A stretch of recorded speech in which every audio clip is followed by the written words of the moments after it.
6ix9ine has just been sentenced in connection with the shocking murder of his girlfriend, Ariella Lang Costa Mahia Palano. But the truth behind this story runs far deeper than headlines suggest.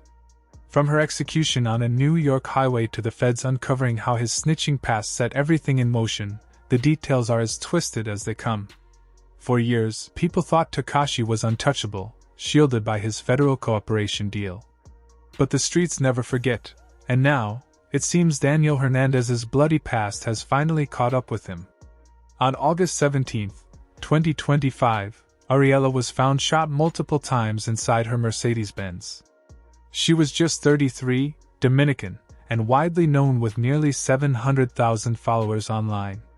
From luxury nightclubs to high-end fashion, she lived like a star. But what she never realized was that being tied to hip-hop's most hated snitch meant her name would one day be etched onto a bullet. Police quickly confirmed this wasn't random. It was a calculated hit. La Langosta, a social media star and mother with romantic ties to rapper Tekashi 6ix9ine, murdered. The 33-year-old, who had nearly 700,000 followers, was found shot dead inside her vehicle along a busy road just north of the Bronx early Sunday morning. Investigators believe the deeper you look, the darker this rabbit hole becomes. Ariella wasn't just another pretty face around Tekashi. She was front and center in his 2023 WAP music video, which instantly made her a target for every enemy he ever created. Rumors suggest their relationship went far beyond business, with close ties both personal and romantic. But in the streets, loyalty to a snitch doesn't protect you, it marks you. Whether you're his girl, his friend, or just someone caught in a photo with him, guilt by association becomes a life sentence. And Ariella learned that lesson in the worst way possible. In everything, New York won't ever be the same. Tributes poured in after her death, not just from acquaintances but from those who called her family. One man described her as his sister and the Queen of New York, posting heartfelt messages that showed how deeply she was loved. But love in Tekashi's world always comes with bloodshed. This wasn't her first close call either. Back in 2018, she was reportedly kidnapped by 9 Trey members who mistook her for one of his girlfriends. She nearly died that night simply because of her association with him. When Tekashi flipped on the 9 Trey gangsters in 2019, he didn't just betray his set. He painted permanent targets on anyone close to him. To the streets, his loved ones were guilty too. New York native Cardi B mourned Ariella with this photo, adding, "Rest in peace." Westchester County Police made it clear this was a professional hit. Ariella was discovered slumped in her luxury car, the same one she often flaunted online. What she thought was showing off her success was actually signaling her location to people waiting to strike. Online speculation connected the dots immediately. This wasn't random violence. It was payback for Tekashi's betrayal. Some even claim Ariella's boyfriend, Nada Cartier, might have been the true target since he, too, was allegedly involved in cooperating with law enforcement. If true, that means she died in the crossfire of a war between informants. The loss sparked tributes across New York nightlife and even from Cardi B, who posted, "R.I.P. Dominican Pretty." Her death had become more than a tragedy. It was a cautionary tale about the deadly cost of Tekashi's world. His career is building up, and he starts to basically beef with everybody.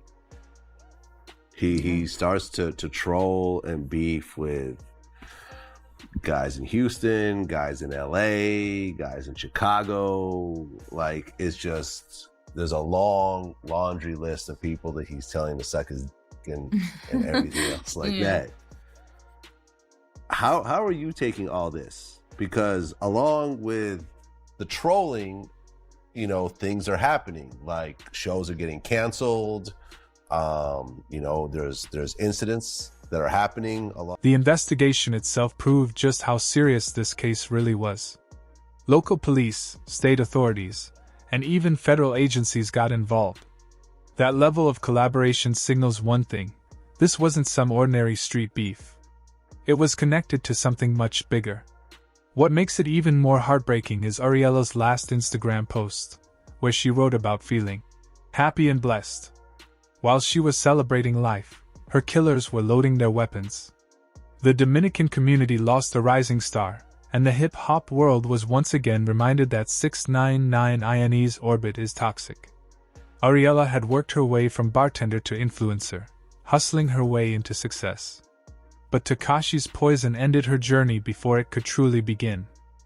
A FaceTime call, and he's in a car, like in the back seat, and I see his eye bloody, and his face is so swollen, and I'm crying. I'm like, yo, what's going on? And someone in a car was like, oh, you want us to take you back home? And he's like, no, don't take me back home. They're trying to kill me. Her murder echoes a painful pattern that has followed Tekashi for years. Before Ariella, there was Sarah Molina, his first girlfriend and the mother of his child. Sarah's story is the blueprint of what happens when women get too close to him. She met him in 2011 when she was just 16. What started as young love turned into 7 years of abuse and trauma. She was by his side as he transformed into Tekashi 6ix9ine, even helping him dye his rainbow hair. But what she didn't know was that she was creating the same monster who would torment her. This in perspective and really follow me here. Imagine I would have stood tall, right? Kept it real, did the 47 years right now. Right? Well, you wouldn't be on the podcast, that's for sure. Yeah. Sarah has since revealed the horrifying abuse she endured. From beatings fueled by jealousy to being trapped in a cycle of violence, her story reads like pure torture. One of the worst incidents took place in Dubai, where Tekashi accused her of cheating and then brutally assaulted her for hours. He left her with swollen eyes, bruises, and a battered spirit. In interviews, Sarah described feeling broken, suffocated, and dehumanized. Tekashi later admitted in court documents that he abused her, yet despite his confession, he still maintained fame and record deals. Celebrity culture allowed a known abuser to keep shining as long as he was profitable. First night you get to jail, what'd that feel like? First night, I got locked up. I watched Lone Survivor, and I was like, I'm definitely... Sarah's trauma didn't end when the relationship ended. In 2018, during Tekashi's infamous kidnapping by his own 9 Trey associates, Sarah was pulled into the chaos. She described standing in a towel as masked men demanded his jewelry while their daughter slept upstairs. She was forced into the line of danger simply because of Tekashi's reckless choices. After their breakup, things didn't improve. Sarah has repeatedly called him a deadbeat father, saying he spends money on girlfriends and luxuries while neglecting their daughter. Even YouTubers have publicly stepped up to support Sarah and her child, something Tekashi himself never did. You had. How many times you had to stand up in this when the odds was against you? What you mean when this whole racketeering case was going on? The rack before the racketeering? None, because I wasn't in the blood. What you mean? I wasn't a... Her testimony and reflections reveal the true damage Tekashi leaves behind. Sarah loved him, supported his career, and still found herself broken and abandoned. Her story became a grim preview of what would later happen to Ariella. The pattern is always the same: charm, control, violence, and destruction. Some survive like Sarah, others, like Ariella, never get the chance. The truth is that Tekashi was always dangerous, even before he became a federal informant. Once fame and federal protection entered the mix, that danger grew into something unstoppable. I'm trying to explain, listen, I don't give a if I'm held accountable for what I did. Yes, I snitched, and I did it proudly. The bigger picture is undeniable. Tekashi's snitching saved him from a 47-year sentence, but it created a ripple effect of chaos, betrayal, and bloodshed. He exposed his own gang, implicated major hip-hop figures, and reveled in the attention. He became the face of shameless snitch culture, mocking the code while enemies lined up to destroy him. Every woman tied to him has suffered. Every friend or associate has become a target.